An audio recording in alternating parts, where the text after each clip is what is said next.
Welcome to this retrospective slash review for the video game Wing Commander Prophecy and its expansion pack, Secret Ops. So basically, when you purchase this game on GOG, you're going to be getting both games in one single package. Now, what you're going to see here in the background is I did two recordings for the video game. So this first mission that you'll basically see here in the background is an unmodded version of the game with the Nglide renderer. And as you will see here, the videos themselves are very grainy. They have lines through them, just not very good quality. And the actual in-game visuals are better, but they're not perfect either. Like you'll see some of the things that I have mentioned in my playthrough with the issues with the lens flare effect. So you will see that here in the background, which is good for comparison purposes. And then afterwards, the next mission, we're going to jump over to the OpenGL plugin and also the other enhancement pack stuff that were done to basically improve the visuals in the movies as well, so that give you just a little bit of idea of what it looks like out of the box per se. I mean, it's not really out of the box. It's the default modifications that GOG has, but because Nglide is obviously something that wasn't available when this game originally came out, but this is the default way that the game runs, and then the modded version. So I will put in some instructions for how to mod the game if you're interested in doing that, because I do believe that a modded version of the game is preferable playing it. But I mean, there is some stability issues with the game when using the OpenGL plugin that I do want to highlight very quickly. So I mean, for me, one of the big issues I had with the OpenGL plugin is that it would not launch multiple times. So like there's sometimes I would have to try to launch the game, 5, 6, even 7 times or more just to get it to go. And then also for the original Wing Commander Prophecy, not the Secret Ops expansion, I would have to oftentimes jump into the simulator, launch the simulator, then I could just eject, then exit the simulator, then everything would work fine to launch the briefing. So there were some obvious bugs there, but things you can basically look around. And also, I want to point out these are not things that I'm going to hold against the game itself, because technically that's not, it wasn't a thing originally back in the day. So those stability issues, whereas they can be a little bit annoying, they're not something I'm going to hold against the game. So let me go ahead and start with just the positives off the bat. So I feel that this game definitely feels more like a Wing Commander game compared to, say, Wing Commander 4. Now, Wing Commander 4 was a decent game, but one of the things that really annoyed me about it was very lethal, ridiculously so, basically. And it just didn't play the same that other Wing Commander games did. So this game is a return to form in the style of how the Wing Commander games, all the other ones, played, with the exception of Wing Commander 4. And so that is a good thing. Now, I would also preface this with a little bit of, I wouldn't call it a negative, but an observation. This game is probably one of the easiest Wing Commander games that I've ever played. And I played on Ace difficulty. There were some missions where I was challenged. I'm not going to say that I breezed through everything, but there were some challenging missions. But there was nothing frustrating that I ever ran across when dealing with this game. I never felt any frustration or any need to drop the difficulty down to a lower difficulty. So, like I say, take that with a grain of salt. I mean, this is a fairly easy game, especially for seasoned Wing Commander players, to say the least. But like I said, it has a little bit of challenge. At least Prophecy does, but well, I mean, even Secret Ops does have challenge. Let me roll that back a little bit. Now there is a pretty bad bug in Wing Commander Secret Ops, as one I didn't realize until about halfway through my playthrough, unfortunately, and that's where it just basically sets the default difficulty level to rookie, and every time you start the game up, it's back on rookie. So that one I will hold against the game, because I think it's a fairly long-standing bug with the game, and that definitely affected me. I was just breezing through Secret Ops. I was like, man, this is easy, as very easy. And come to find out, it was a bug. So I had to manually put on Ace every single time I launched the game, which was definitely annoying to say the least. But you know, to be fair to the Secret Ops expansion, I believe, if I'm not mistaken, it was a free game that you could download on the internet back in the day. And I think I remember downloading like the first and or second episodes for it. I just never did complete it. So this is the first time I actually played all the way through Secret Ops. But for a free internet game, pretty decent. But obviously the idea behind it was to get you to buy the main Wing Commander Prophecy game. So from that perspective, I think they did a pretty decent job. I personally feel like the graphics are obviously probably the best for the Wing Commander series as a whole. I don't think that's really a controversial take, as it were. The graphics are very good. Granted, that is with me basically preferring the OpenGL plugin, which vastly improves the graphics compared to, say, when it came out. The Nglide graphics, if it wasn't for that nasty lens flare that has the, you know, the black plus sign going through it, like you see right here, perfect timing, thank you.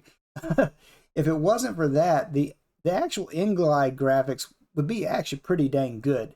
So I do want to point that out, but at the end of the day, it is an older looking game, but it's still a good game from that perspective. Music is decent. I would actually say that the Secret Ops music definitely kind of gave me a little bit of a Quake 2 vibe. Some of the songs in the Secret Ops expansion, so that was kind of cool. But I don't know if I would say the music was a standout as far as the series or any other video game is concerned. But it's adequate, does the job, and it sounded good. Now, I guess that's about where a lot of my positives are going to end. So I guess we'll just go ahead and get into it. Storyline, I believe, is it's a weak aspect for this game. I just, you know, have to call it the way I see it. I think this is probably one of the weakest storylines of any of the Wing Commander games, and I think probably one of the main reasons for that is it just feels undercooked. Like everything is front loaded from a cutscene perspective and things of that nature. Is like they ran out of money maybe about halfway through filming the game or doing the game, and then it's like it felt like a bunch of filler missions after the fact. So I don't know why that is, and I'd have to look into it, I guess. But yeah, I think it's like there was a whole bunch of story buildup to begin with, and then it was just, you know, filler missions. Now, I don't want to hold that against Secret Ops, because Secret Ops, again, like I said, was a free game you download on the internet. So I'm not expecting there to be a lot of cutscenes for the Secret Ops expansion. But for the main game itself, the fact that they just kind of really just ended. Now, they did have, you know, some cutscenes there towards the end, but there was a very long stretch of the game where there just wasn't a lot going on. There was no banter. There was just nothing. It was just mission after mission, and there was no I don't know, no gravitas, I guess, is the best way of saying it. It just didn't feel, just felt like you were just doing mission after mission, basically. Now, I mean, it's a fun game. Don't get me wrong, it is a fun game, but I mean, another aspect of the story I feel is a letdown is like they kind of try to build up the Nephilim as this big, amazing threat. So much a new, more expansive threat than say the Kilrathi ever were to both, the Kilrathi and to humanity. And I just never got that feeling through the game. I mean, even the original Wing Commander 2, did such a better job of building up the Kilrathi as, worthy antagonists. Like, these are some evil furballs, and you really disliked the Kilrathi. I mean, they were sneaky. They had spies that worked within the Confederation. They were, vicious to planets they conquered. They just seemed like a much more credible villain than the Nephilim. And I think maybe this goes back to maybe around this time period, the kind of the mindset of people is like, hey, you know what? We're going to have a bad guy, and they're going to be insects. Everybody hates insects because you can't reason with them. You can't, do anything. They're just insects. They swarm and they devour. Yeah, but I don't know. They just don't feel as, well, evil as the Kilrathi. The Kilrathi felt like a very evil, sinister force, and they deserved everything that was coming to them. So I feel like the Nephilim just really are a downgrade from a villain perspective. And, the acting in this as well. I mean, I'm not going to sit here and say Wing Commander 3 and Wing Commander 4 or Privateer 2 were the epitome of acting, but they definitely had their moments. And you had Clive Owen in Privateer 2, Mark Hamill, John Rhys Davies in Wing Commander 3 and 4, Malcolm McDowell. You just had a better cast of actors and people doing a good job from an acting perspective as well. Yes, there was 90s cheese, and I'm not going to downplay that at all because it was there. But I don't know, just this new crew just didn't really resonate with me the way things did, even in the old Wing Commander 2, for instance. How the just the characters were just done better. I hate to say that. I don't want to say it was poor performances here, but it was a noticeable downgrade compared to what had come before. So I do have to point that out. And like I said, I think I've already touched on how there's just a bunch of filler missions, and one of the reasons why I didn't go back and do a lot of alternate paths for this game is because there felt like there was no reason to. The only thing that going to these alternate paths would just be slightly more difficult missions, but nothing changes. Whereas, like even the very original Wing Commander, if you start going down a certain path, things start to really go downhill, and they go downhill very fast, very quickly, and things can feel very hectic as you're fighting against the Kilrathi as they continue to encroach upon human space. With the exception of that one alternate path, the Wing Commander Secret Ops, I just didn't feel like any of the... I mean, and I did do one alternate path here in Wing Commander Prophecy, but that's mostly because of bugs. There was bugs like they put me on the losing path even though I actually won one of the missions. It just kind of felt a little bit silly from that perspective. And I guess another thing you could point out is like there just was some lazy editing as well here. There's a character that if you haven't watched the playthrough or play the game, I don't want to spoil anything. There's a character who does die in the game, and then later on, because they like to show the everybody sitting down in the briefing room, you see him there in the background. You're like, wait a minute, he's dead. But, you know, like I said, there is some lazy editing as well going on there. And I don't know. I mean, I don't want to keep burning coals on this game, but I feel like, you know, I guess space simulators are already probably on their way out of vogue at this point in time, but I don't think this game did anything to really help the Wing Commander series, as it were, and it just kind of died after this one. So don't want to really blame it, but at the same time, I can see where this did, you know, it hurt the series to the point where I don't think it was ever recoverable, unfortunately.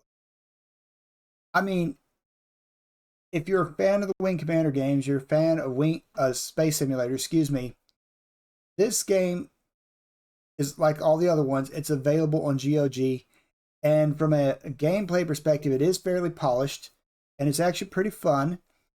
Like I said, there is a good thing. It's like there is no really super frustrating mission here that I just like really, you know, gnash my teeth like Wing Commander 4, but at the same time, there just isn't that payoff either.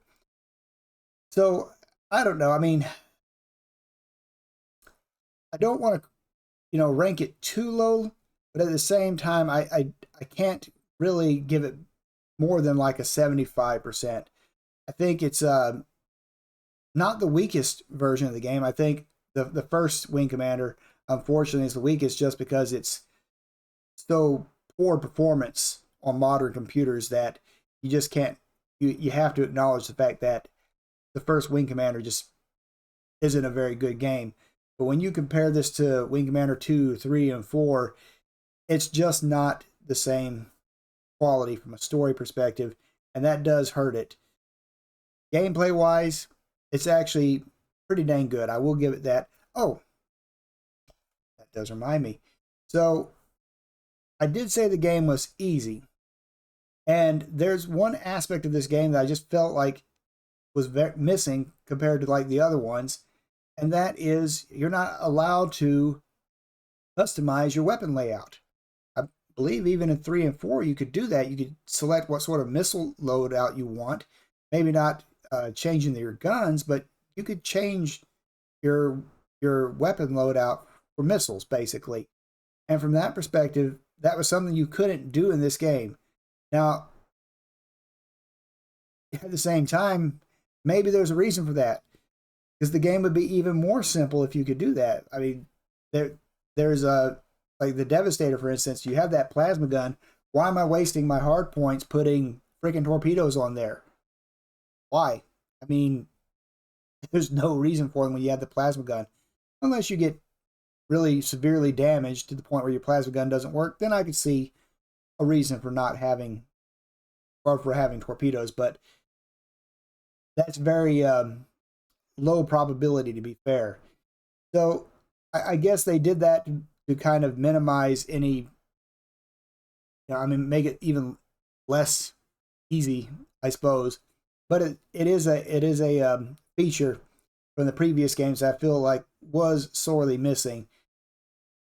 But, you know, if they had done a better job with, say, the AI and, you know, just the mission design, then maybe they could have put that in there. But they didn't. So that's another point I want to put in there before I forget about it. I will throw in to the description not only the patching recommendations, and there's two different patch links that I'm going to put in there. One of them does make the point to have the GOG version, do not overwrite the prophecy.exe, and that is valid advice. Don't overwrite prophecy.exe using these patches, because I did have some issues where it wouldn't back up my saves initially. So keep that in mind. But then I'll also put into a link to the walkthrough, as it were, for the game on the Wing Commander Combat Information Center. If I got the acronym right, I may not have, but that walkthrough is for the most part pretty accurate. I mean, there's only so much you can really do with it. It does kind of save you a little bit of time just to look up and say, okay, what's going to be this nav point? But at the end of the day, this is a game about your reflexes, and after, you know, even without the walkthrough, you went through it one time, like, okay, I see what I did wrong, and you adjust. So it's not like it's super needed, but it's not like it changes a lot, basically. But there are also some errors that are on that thing, so it's not 100% accurate with what sort of forces you'll be seeing in the game. In fact, there are definitely times where there were infinite waves of enemies that were not mentioned in the walkthrough. Of course, I had to adjust to, you know, reflect that change. But I'll throw it in there because I would say more often than not, they are pretty accurate with some of the mission layouts. If you need a little bit of assistance or just want to, you know, just have a brief kind of guide to guide you through the game without actually, you know, spoiling everything as it were. So anyway, those are my thoughts on the game. Just to recap, I think it's probably a 75. Not the weakest game in the series, but it pretty close. Not counting Wing Commander Academy and Armada, because I haven't played those two, and they didn't really appeal to me. So I would say from the mainline games and the privateer games, outside of the first Wing Commander, this is probably the weakest one, but it's still a pretty fun time. And if you like Space Simulators, I would recommend giving this one a try, but probably give the other Wing Commanders a try before this one. I think you'll enjoy them a little bit better from a story perspective. Anyway, those are my thoughts. So thank you very much for watching this video. I'll see you in the next one. Take care.